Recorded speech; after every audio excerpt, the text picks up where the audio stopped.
Welcome. This chapter, we are going to cover motivation and emotion and dive a little bit into some of the theories that surround this chapter in psychology. Emotions motivate us directly by providing information about the world, and they also motivate us indirectly. There is something that relates to this chapter called the hedonic principle, which suggests that people approach pleasure and avoid pain, and that this is the basic motivation that underlies all others. All organisms are born with some motivations and acquire others through experience. But when the body experiences a deficit, we experience a drive to remedy it. And biological drives, such as eating and mating, generally take precedence over others. So we'll look a little deeper into this in the coming slides. So, optimum arousal theory, we look at Yerkes and Dodson, and this law is a psychological principle that describes the relationship between arousal or stress and performance. This was developed by Robert Yerkes and John Dodson in 1908 and suggests that improved performance increases arousal, but only up to a certain point. Once the arousal levels become too high, then performance tends to decrease. And so we often represent this as an inverted U shaped curve. With something like task complexity, the optimal arousal varies depending on the complexity, of the task. For simple tasks, higher levels of arousal might enhance performance. For more complex tasks, lower levels of arousal are optimal to avoid overstimulation as well as mistakes. We apply this in various fields, including education, sports, even workplace environments. So, for example, understanding this law can help in designing work environments that reduce stress and optimize performance, or in coaching athletes to manage arousal levels during competitions. There are some limitations. The Yerkes-Dodson law does provide a useful framework for understanding the impact of arousal on performance, as well as individual differences such as personality traits, experiencing stress, stress tolerance levels, meaning that the optimal level of arousal can vary significantly different from one person to the next. But when we understand this principle, it can help in both personal and professional settings by aiding in managing stress and enhancing productivity and performance through balanced levels of arousal and motivation. Emotional experiences are difficult to describe, but psychologists have identified two underlying dimensions: arousal and valence. Psychologists have spent more than a century trying to understand how emotional experience and physiological activity are related. So, the James Lange theory suggests that a stimulus causes a psychological or a physiological reaction, which leads to an emotional response. The Cannon-Bard theory suggests that a stimulus causes an emotional experience and a physiological reaction simultaneously. And then we have Satcher's and Singer's two-factor theory, which suggests that a stimulus causes undifferentiated physiological arousal from which we draw inferences. But none of these are entirely correct. Each has its elements that are supported by research. Emotions are produced by the complex interaction of limbic and cortical structures in the brain. Information about a stimulus is simultaneously sent to the amygdala, which makes a quick appraisal of the stimulus, goodness or badness, and the cortex, which does a slower and more comprehensive analysis of the stimulus. In some instances, the amygdala will trigger an emotional experience that the cortex later inhibits. We care about our emotional experiences and use many strategies to regulate them. And then we have reprisal, which involves changing the way we think about an object or event, and that it is one of the most effective strategies for emotion regulation. So, the etiology of Mobius syndrome is unclear. It is congenital and it implicates pathology of the sixth and the seventh cranial nerves. And there's no cure for Mobius syndrome, so treatment is usually dictated by the degree of impairment. So something like, the crossed eyes, the choking, drooling, things like that that we see associated with this. A child's first social smile can be a parent's greatest joy, But for kids with Mobius syndrome, they have this rare form of uh, facial paralysis. So surgery is an option to reinstate or reanimate rather, the paralyzed face.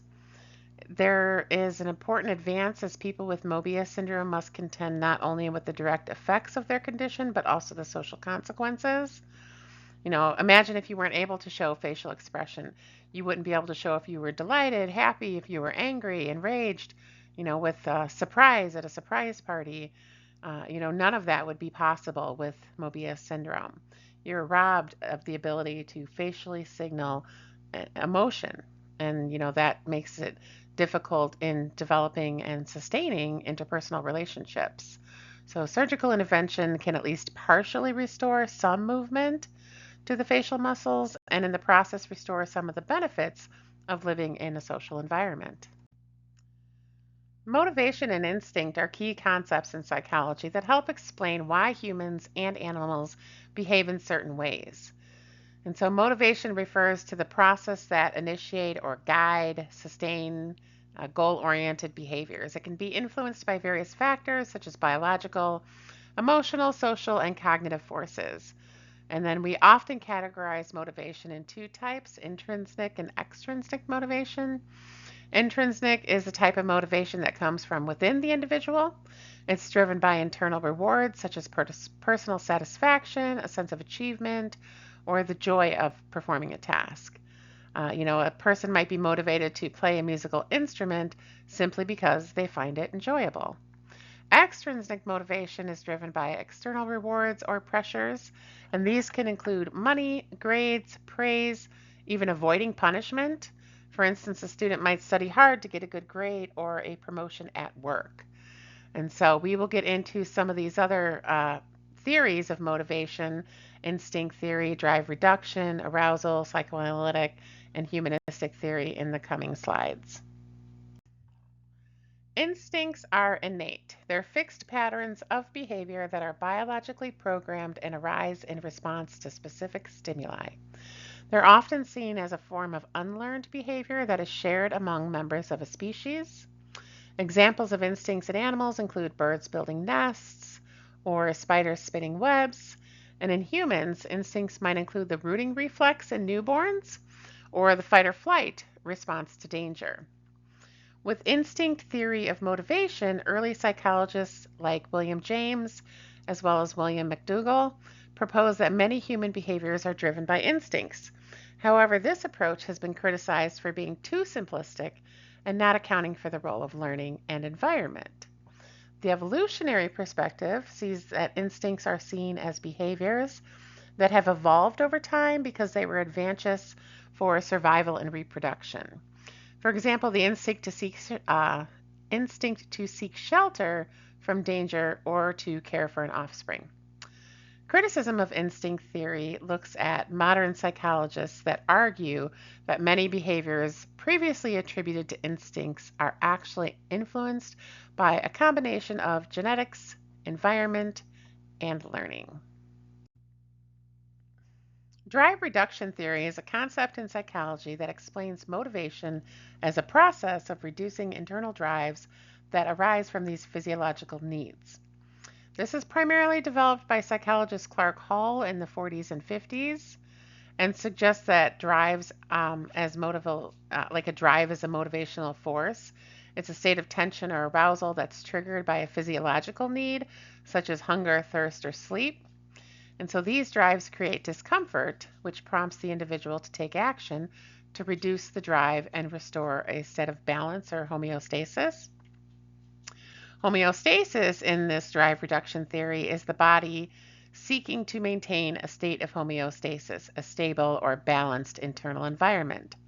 When a deviation from this balance occurs, such as like a drop in blood sugar, it triggers a drive, hunger.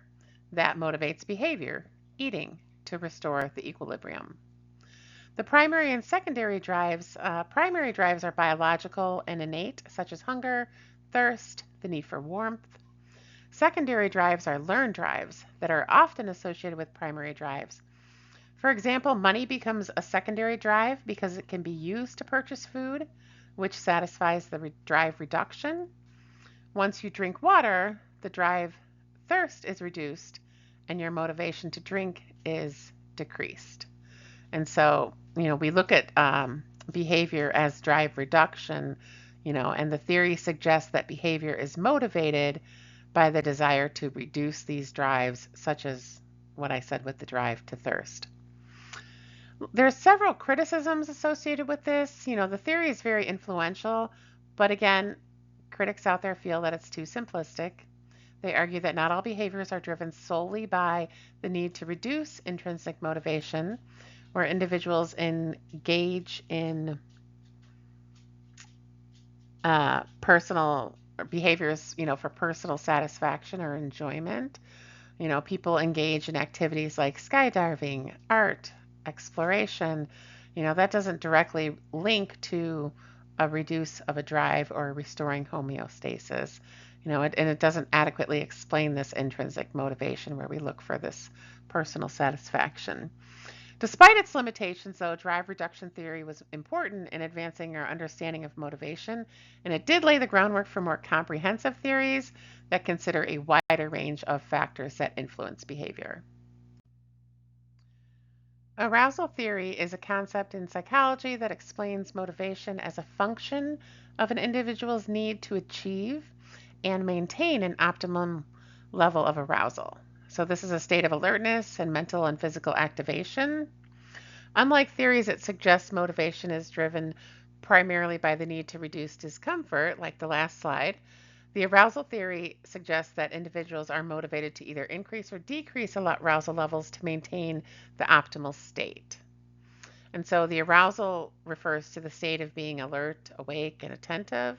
It involves both the physiological and psychological dimensions, such as heart rate, adrenaline levels, mental alertness. Arousal levels can range from low, which is like boredom and drowsiness, to high, which is excitement or anxiety. And then we have optimal arousal, and according to this theory, an optimal level of arousal is sought to maintain. This optimal level is not fixed and can vary from person to person and from situation to situation. People are motivated to engage in behaviors that help them achieve or maintain their optimal arousal level. And then we look at behavior motivation. So when arousal levels are too low, individuals may seek stimulating activities like social interactions, physical exercise, entertainment to increase their arousals. If arousal levels are too high, then they might look for calming activities, meditation, reading, taking a walk to reduce arousal. And it also circles back to our Yerkes-Dodson law from earlier. And this is, another part of the optimal arousal, which suggests that there's a relationship between arousal levels and performance. And so there's moderate levels of arousal, which lead to optimal performance. Too little arousal can result in underperformance due to lack of motivation or interest, while too much arousal can cause stress and anxiety and impaired performance. This is all under the Yerkes-Dodson law. The ideal arousal level for optimal performance varies depending on the complexity of the task. Simple tasks may benefit from higher arousal, while complex tasks may require lower arousal for effectiveness, concentration, as well as focus. And then we apply this in various fields. So education, educators create engaging learning environments that maintain students' interest without overwhelming them. The workplace would be employers designing tasks and work environments that help employees maintain at the optimal level of arousal so that they can enhance productivity. Sports athletes use techniques to adjust their arousal levels before competitions, aiming to reach the optimal state for peak performance. So, this theory offers a valuable perspective on understanding human emotion by emphasizing the need for individuals to manage their arousal levels.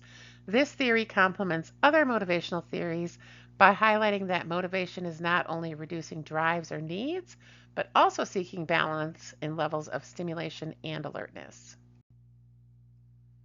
The concepts of eros and thanatos are foundational ideas in psychoanalytic theory, which was introduced by Sigmund Freud. And this is to explain two fundamental and opposing drives that influence human behaviors.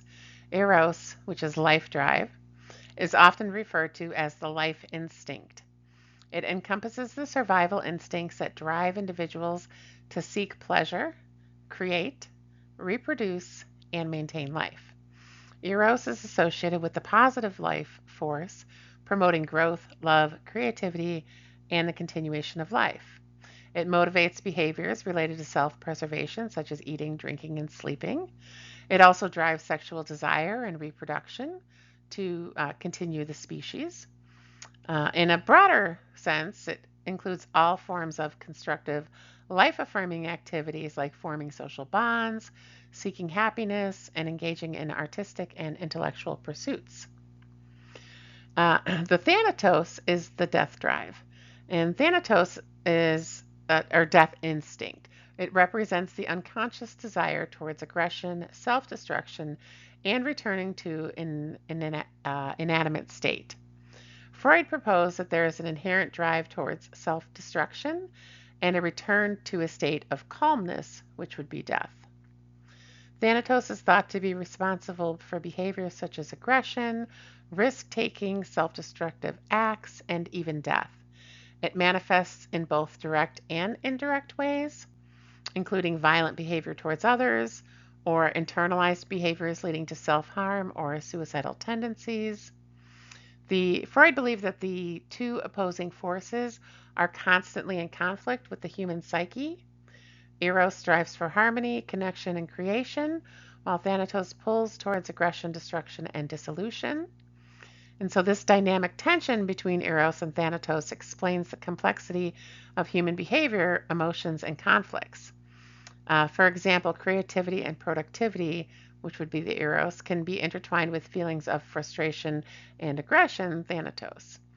Understanding these drives provides insight into various aspects of human behavior, including the underlying motivations behind our actions, the nature of interpersonal relationships, and even the broader cultural and societal dynamics. And these concepts have both had theoretical and symbolic meanings, but they've been very influential in psychology, literature, and other disciplines that explore deeper aspects of human nature. So, continuing with Sigmund Freud here in the psychoanalytic theory, we look at the id, ego, and superego, which is often represented by the iceberg that you see here. These are fundamental components of his structural model of the human psyche, and they represent different aspects of the mind that are used to understand the dynamics of human personality, behavior, and internal psychological conflicts. So, the id is the most primitive part of the mind, and it's present from birth. It operates entirely in the unconscious and is driven by the pleasure principle, which seeks immediate gratification of basic urges, desires, and needs. The id is also irrational, it's impulsive, and illogical. It contains the instinctual drives and is the source of the libido, which is the sexual energy.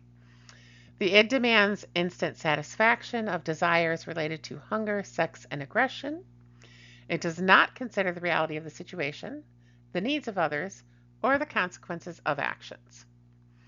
So, a child that's crying for food immediately because they're hungry without considering any delay or the circumstances around them is a very common example for what we see with the id.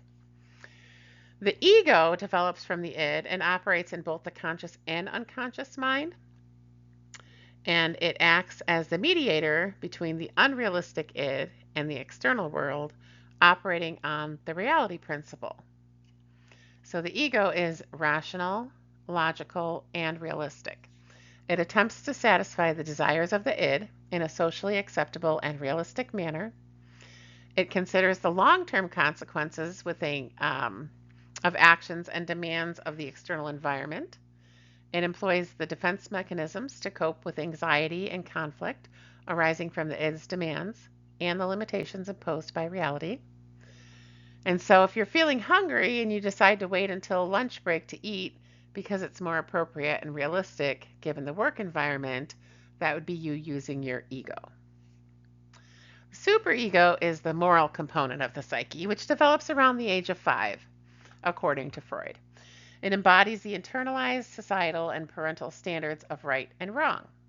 The superego consists of the conscious, which punishes bad behavior with feelings of guilt, and the ego, which is ideal, which rewards good behavior with feelings of pride.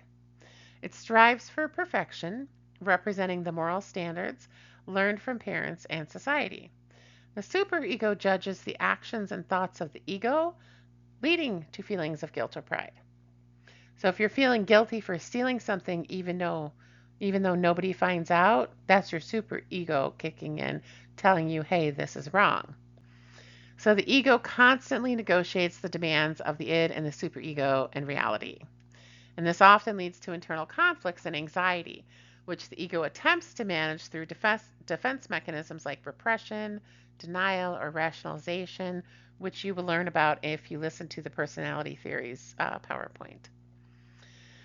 Uh, so here's a conflict example. The id may want to skip work to have fun, seeking immediate pleasure, but the superego reminds the individual of their responsibilities and the moral wrongness of neglecting duties, while the ego tries to find a compromise, such as taking a break after completing necessary tasks. So I'm sure you've seen like Tom and Jerry or the Simpsons, where they have the little angel and the devil pop up on the shoulders. So we look at that as the id, the ego, and the superego. The id is the devil, the superego is the angel, and then you're stuck in the middle as the ego, listening to both sides and trying to, make sense and make the right choice from that. So here's an example for you to try, and the answers will follow on the next slide. So Rachel's walking to class and she's late because the late bell rang 2 minutes ago. As she walks into her class, she stumbles and her books go flying everywhere. Out of one of the books is a note to a boy that Rachel has secretly liked for a long time. The boy picks up the note and reads the top line and then hands it back to Rachel, and she is embarrassed. So think for a few seconds and I will pause before I continue to the next slide. But what do you think the id, the ego, and the superego would say or feel or think in this situation?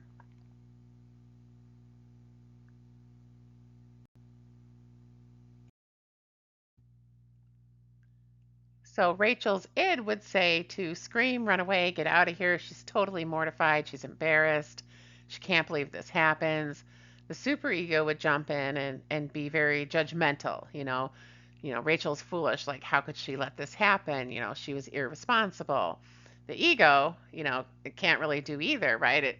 It may be wanting to listen to the id to scream and get away, and the superego is being very judgmental and harsh. But what else can you do at this point? You pick up your stuff and you go to class because you don't have a lot of options. Here's another one to try. Jake is going on his first date with a really popular girl. He still can't believe that she agreed to go out with him. During the movie, they're sitting so close that their legs are touching, and he so badly wants to hold her hand and kiss her, but he isn't sure how she would react. He takes a chance and does it, and she looks at him and then gets up and walks out. So again, I'll pause for a few moments and, think about what would Jake's id, ego, and superego, how would that respond in this situation?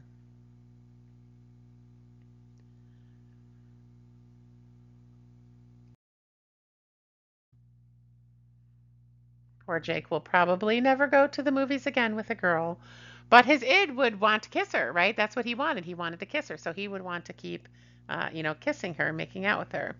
The ego would apologize because it's listening to the superego, which is feeling guilty. So again, you're trying to balance out what the id is, wanting, what the superego is saying, and what's the ego is the reality, right? So the reality of the situation is you did something wrong. She, didn't like it or didn't want it, and so you should apologize. So the ego, struggles to listen to both and tries to work hard to satisfy both ends, but ultimately it lives in the reality world. So the right thing to do would be to apologize to her. And there's one more on the next slide, and that's it on the examples. Jessica is babysitting for the same family she babysits for every Friday night. This Friday night, however, she invited her boyfriend over and they are snuggled on the couch watching a movie. The parents come home early and find Jessica and her boyfriend wrapped in each other's arms and sound asleep. They wake them up and are so upset because they felt as though Jessica was irresponsible. Jessica is really upset and not sure what to say or think. So take a few moments to think, what would your id, ego, or superego say? And then we'll continue to find the answers in just a second.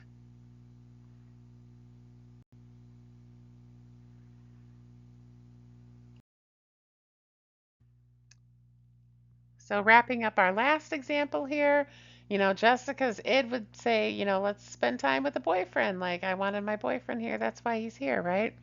The superego, though, is feeling bad and guilty about the situation because she knows she did something wrong. And the ego, again, checks in. The reality of the situation is the parents are upset. I feel bad. All you can do is apologize and promise that it won't happen again. Nothing much else you can do at that point, but, to try and admit where you went wrong and move on from there. So, the humanistic theory here with Abraham Maslow suggests that people are motivated to fulfill basic needs like food and safety before they can move on to higher levels like love, esteem, and self actualization. And we'll get into this in more detail in the next slide, where we look at his pyramid and his kind of steps that we take to climb that pyramid. So this is Maslow's hierarchy of needs, okay? And you start at the bottom and you work your way to the top. The physiological is the basic needs that we have in life. Breathing, food, water, sex, sleep, homeostasis, excretion. Like, we need to make sure that our physiological needs are met before we can move up to the safety needs of security of body, employment, resources, morality, family, health, property, those types of things. Once we satisfy those needs, then we seek to fulfill the love and belonging, which is friendships, families, sexual intimacy, making sure that these relationships that you have with people are stable, they're positive, there's no conflict. If we reach the esteem, that's, self esteem, but not just, you know, respecting yourself, but getting respected by other people, right? Respect of others, respected by others. And then that with that comes confidence as well as achievement. If we're lucky enough to reach self-actualization, that's where we look for strong senses of morality, morals, creativity, spontaneity, problem solving, no prejudice, lack of prejudice, acceptance of facts. Maslow says that only 2% of the population ever reach self actualization. So, ask yourself, who do you think that would consist of? Um, who do you think would reach self actualization? That would be, so grounded in, all of these aspects of life that they could reach the top of Maslow's pyramid. Our homeless population is stuck at that physiological level because their basic needs aren't being met. They don't always have food and water and, some safe place to sleep. We go up and down this pyramid all throughout life, though. It's not like we climb it and get to the top and then we're done. That would, probably be pretty boring in life because we're always seeking to achieve something, right? So we don't want to get to the top and just stay there, but life throws curveballs, and so it knocks us down a few, and then we have to climb back up. So let's say, you're in a relationship that ends or divorce, that would put you back to the love and belonging stage because now you've got this conflict within the family, and until that gets resolved in whatever way it's meant to, you're stuck at that level again. If you lose your job, you're back to the safety, your employment, your resources, all of that is in jeopardy. And so you go back down to the safety level. And so you continuously climb up and down this pyramid all throughout life. Maslow created this in the 50s, 1950s. The facial feedback hypothesis is a psychological theory that suggests facial expressions can influence your emotions and experiences. And according to the hypothesis, not only do emotions lead to facial expressions, but the act of making a particular facial expression can also affect how a person feels. In other words, our facial muscles send feedback signals to the brain, which then interprets these signals as emotional experiences. This theory implies that facial movements are not just a result of emotions, but can also cause them. So if you force yourself to smile, even if you're not feeling happy, the action of smiling can trigger the brain to feel more positive emotions. Same thing though with frowning, okay? If you're frowning, that can make you feel sad or angry according to this, facial expression or in affecting emotions in this hypothesis. The physiological feedback mechanism is the idea that it's based on the notion that facial muscles send signals to the brain about the emotional state of the individual. So when a particular facial muscle pattern is activated, it is interpreted as a corresponding emotional experience, such as happiness. The role in emotional regulation, the hypothesis suggests that people might be able to regulate their emotions by deliberately modifying their facial expressions. For instance, smiling during stressful situations might actually help you reduce that stress or anxiety. And so, have you ever heard of the expression fake it till you make it? This is kind of the same idea. Like if you're not having a good time, pretend like you're having a good time and eventually you're going to have a good time. That's what this, theory, this hypothesis suggests. So when we look at obesity, we can see based on the numbers from the CDC that this is a problem that continues to increase. And so currently, as of 2022, we were up over 42% of adults that are considered to be obese, having a BMI of 30 or higher. So this is well up over 10% in the last 25 years. Severe obesity ranks about 9.2% of US adults currently with a BMI of 40 or higher. We also look at socioeconomic levels when we examine obesity and the numbers.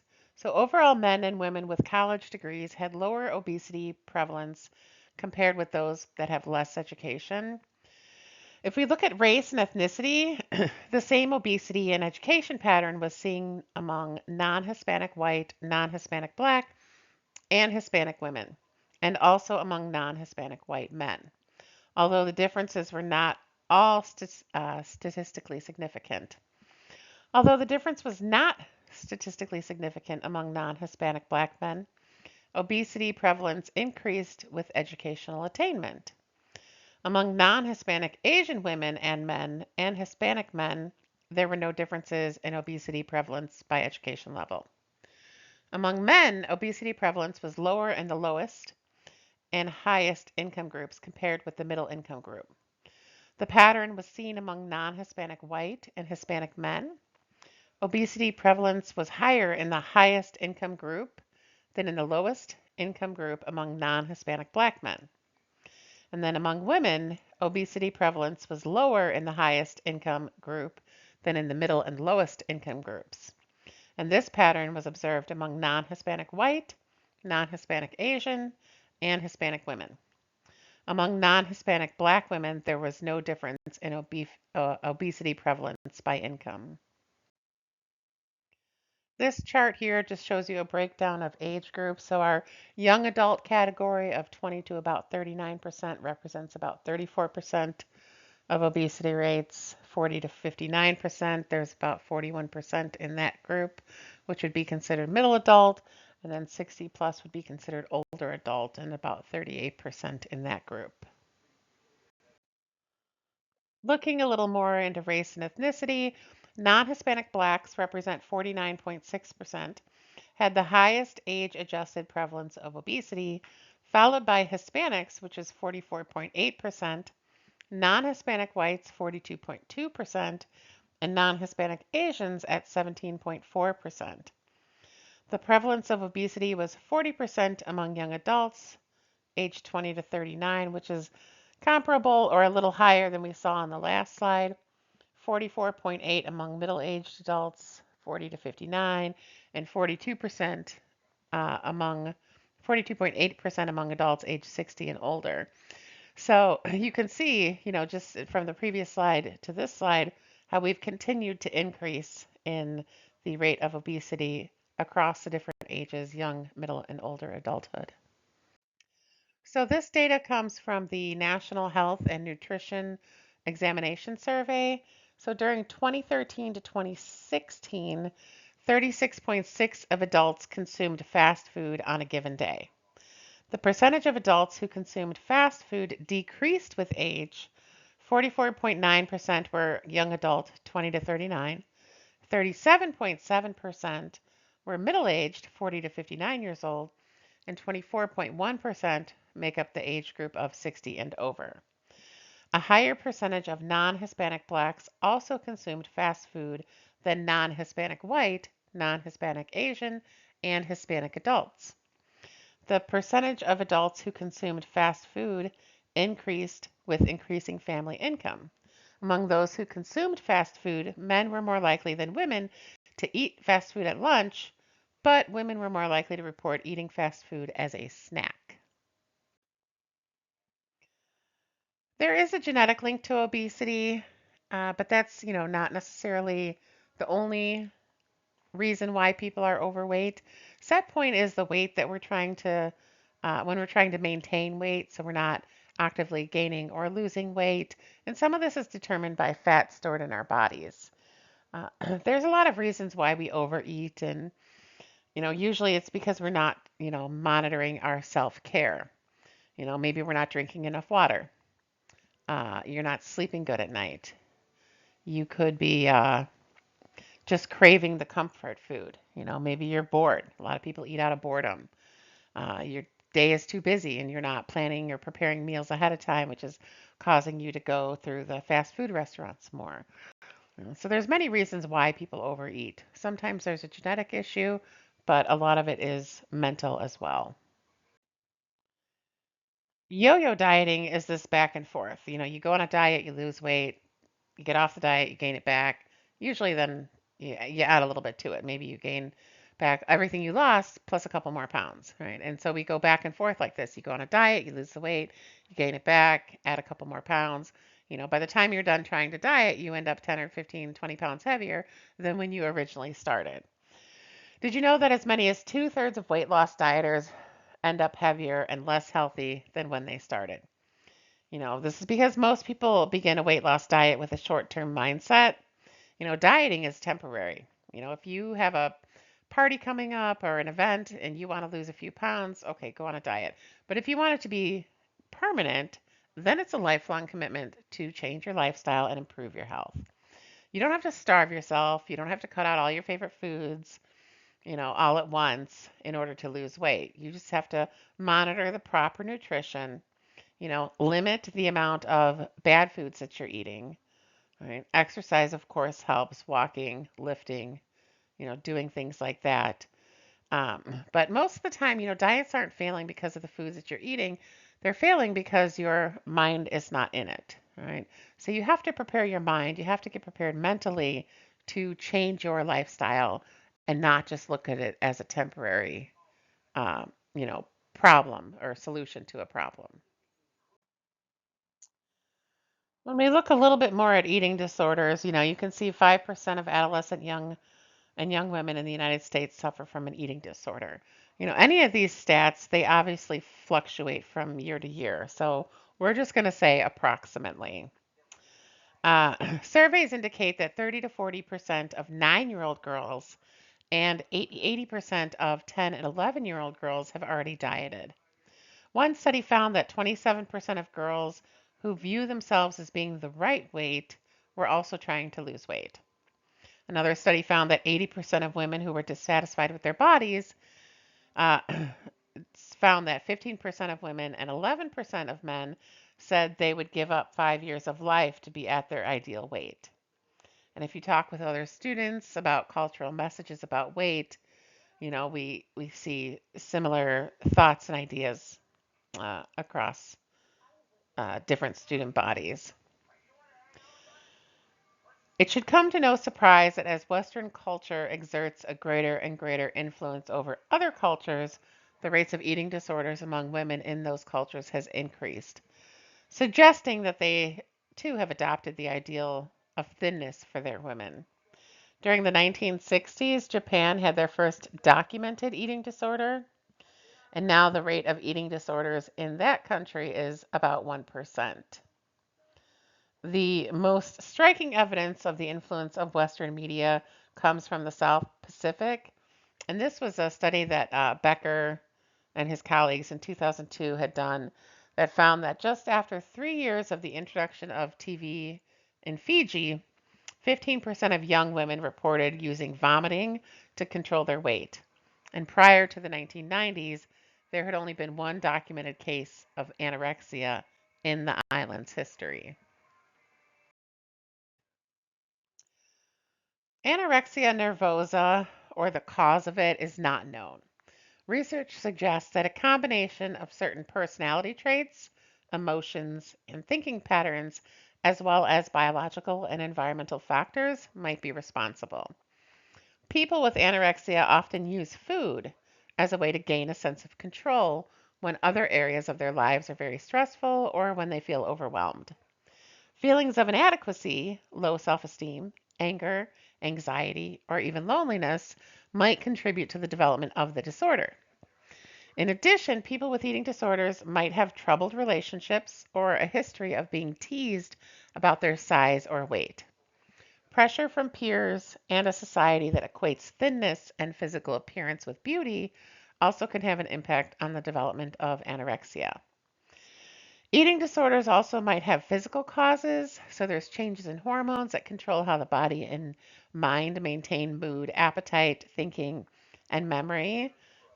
This might foster eating disorders. The fact that anorexia tends to run in families also suggests that a susceptibility to this disorder might partially be hereditary.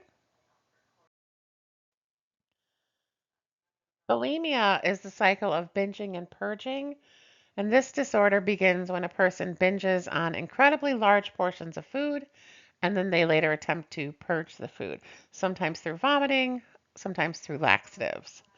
Signs and symptoms include being preoccupied with your body, your shape of your body, your weight, living in fear of gaining weight, repeated episodes of eating abnormally large amounts of food in one sitting, feeling a loss of control during binging, like you can't stop or you can't control what you eat, forcing yourself to vomit, or exercising too much to keep from gaining weight after binging, using laxatives, diuretics, enemas after eating when you don't need them, fasting, restricting calories, avoiding certain food between binges, or different dietary supplements as well. Some herbal products too that are for excessive weight loss. Looking at sexuality and sex. People engage in sex for a lot of different reasons, right? Primarily, that is how we reproduce, right? So that's what keeps the populations going. We also look for sensual pleasure. It's a way to express love, foster intimacy. Uh, the kind of the old school way of thinking is to fulfill one's duty, conforming to peer pressure. Right? There could be a multitude of other reasons. So most people like sex. Okay, this is an observation that even people who have never engaged in sexual behavior usually agree with. They think that they would like it even if they've never had sex. There are all kinds of reasons for this widespread agreement, from psychological intimacy to physical pleasure to the evolutionary motives to procreate. But I want you to think of this. So, when is sex defined as sex versus something else? What constitutes normal sexual activity? So, just a couple questions to ponder. So, Masters and Johnson's does a lot of research into the human sexual response patterns, sex in general, sex and intimacy. So, phase one, excitement phase, desire, general characteristics of this phase sometimes can last from a few minutes to several hours. It includes muscle tension, which increases, heart rate quickens, breathing is accelerated. Sometimes your skin becomes flushed or blotches of redness appear on the chest and the back. Nipples become hardened or erect. Blood flow to the genitals increase, resulting in the swelling of the woman's clitoris and erection of the man's penis. Vaginal lubrication begins. The woman's breasts become fuller, and the vaginal walls begin to swell. The man's testicles swell, and his scrotum tightens, and he begins secreting a lubricating liquid. In phase two, uh, arousal, general character of this, which extends to the brink of an orgasm. So we start to see these changes begun in phase one that are intensified. And then the vagina continues to swell from an increased blood flow. The vaginal walls will turn like a dark purple. The woman's clitoris becomes highly sensitive and sometimes even painful to touch. And then it retracts under the clitoral hood to avoid direct stimulation from the penis. The man's testicles are withdrawn up into the scrotum. Breathing, heart rate, and blood pressure continue to increase. Muscle spasms may begin in the feet, face, and hands, and then tension in the muscles continues to increase. And then you reach the orgasm phase, and so this is the climax of the sexual response cycle. It is the shortest of the phases and generally lasts only a few seconds. So here we see involuntary muscle contraction that begins. Blood pressure, heart rate, and breathing are going to be at their highest with a rapid intake of oxygen. Muscles in the feet spasm. There's a sudden forceful release of sexual tension. In the woman, the muscles of the vagina contract. The uterus also undergoes rhythmic contractions. In men, the rhythmic contractions of the muscles at the base of the penis result in the ejaculation of semen. And then a rash or a sex flush may appear over the entire body. The resolution phase, which is 4, during this phase, the body slowly returns to its normal level of functioning, and swelled and erect body parts will return to their previous size and color. This phase is marked by a general sense of well being and often fatigue. Some women are capable of rapid return to the orgasm phase with further sexual stimulation, and they may experience multiple orgasms. But men need recovery time after orgasms called a refractory period. This is the time during which they cannot reach an orgasm again, and the duration of the refractory period often varies among men and will change with age. Kinsey did a lot of research in sex. He's generally regarded as the father of sexology, which is the systematic scientific study of human sexuality. He initially became interested in the different forms of sexual practices around 1933.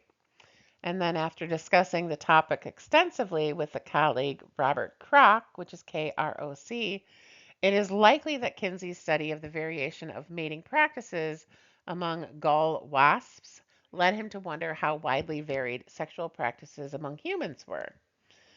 During this work, he developed a scale measuring sexual orientation, now known as the Kinsey scale, which ranks from 0 to 6, where 0 is exclusively heterosexual and 6 is exclusively homosexual. In 1935, Kinsey delivered a lecture to a faculty discussion group at Indiana University, and his first public discussion of the topic, where he attacked the widespread ignorance of sexual structure and physiology and promoted his view that delayed marriage, that is, delayed sexual experience, was psychologically harmful. Kinsey obtained research funding from the Rockefeller Foundation, which enabled him to inquire into human sexual behavior through interview of thousands of subjects. His Kinsey reports, starting with the publication of Sexual Behavior in the Human Male in 1948, was followed in 1953 by Sexual Behavior in the Human Female. This reached the top of the bestseller lists and then turned Kinsey into an instant celebrity and are still a lot of the best-selling scientific books of all time. Articles about him appeared in magazines such as Time, Life, Look, and McCall's. Kinsey's reports, which led to a storm of controversy, are regarded by many as a trigger for the sexual revolution in the 60s. And Indiana University's president at the time was Herman B. Wells, defended Kinsey's research in what became a well-known test of academic freedom. Although the investigation into sexual behavior carried out by Kinsey resulted in an explosion of knowledge about topics previously considered taboo, there are continuing claims that the Kinsey reports contain statistical and methodological errors. Nonetheless, his data is still widely accepted despite questions by some of its validity. And so Michael was one that did this Sex in America survey in 1994. Um, and then, we've continued obviously to do more research since then. But Kinsey, is the one that started it all, I guess, and really opened up the topic and conversations in regards to sexual behaviors. Sexual orientation refers to a person's emotional, romantic, and sexual attraction to others.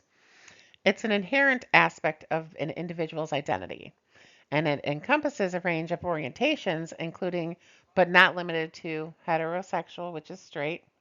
It's an attraction to individuals of the opposite sex. Homosexual, which is gay or lesbian, and attraction to individuals of the same sex. Bisexual, which is attraction to individuals of both the same and opposite sexes. Pansexual, which is attraction to individuals regardless of their gender identity or biological sex. Asexual, which is little or no sexual attraction to others, though some asexual individuals may experience romantic attraction. Queer is more of a broad term that some people use to describe a sexual orientation, gender identity, or gender expression that doesn't conform to societal norms. Sexual orientation is distinct from gender identity, which refers to a person's internal sense of their gender. Male, female, both, neither. It's important to recognize that sexual orientation is a personal aspect of identity and can vary in expression and experience from person to person. And a lot of this has become more openly talked about, more accepted, in a large part due to the LGBTQ community and the movement to become more accepting in regards to different sexual orientations. And that wraps up our motivation and emotion PowerPoint, and I look forward to sharing more information on other topics in psychology. This is Dr. Matson. Have a great day.